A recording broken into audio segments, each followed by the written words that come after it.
It is by all means sensible and pragmatic.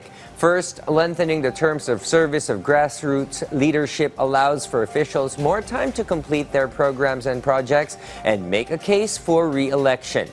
Second, it is economical and defrays the cost of unnecessary spending during the campaign period. Our Melores Moras has the details on the proposal to double the terms of barangay officials from 3 to 6 years.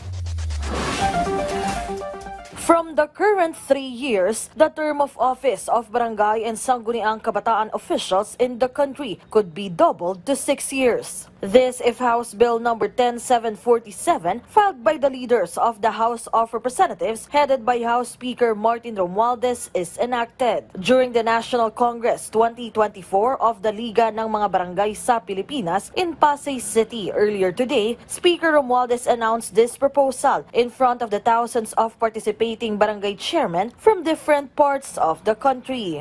Kami po sa House of Representatives, minabuti namin na i-file yung House Bill number 10747, an act setting the term of office of barangay and sangguniang kabataan officials to 6 years. 6 years! Okay yan sa'yo?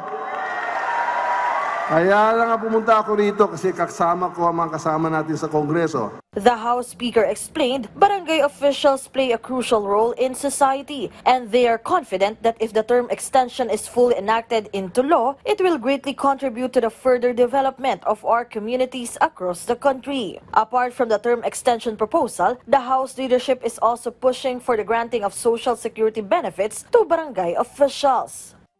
Sa lahat ng mga barangay officials, kayo po, na hindi pa miyembro ng SSS. Mayroong higit may 50 na mga computers dyan. Lahat kayo, pwede na kayo magrehistro para magiging miyembro kayo ng SSS. Sagot natin po yun at meron kayo makakaroon ng life insurance. Senate President Francis Escudero also attended the gathering of the Liga ng mga Barangay. In a separate speech, he emphasized the Senate is also open to the call for term extension for barangay officials.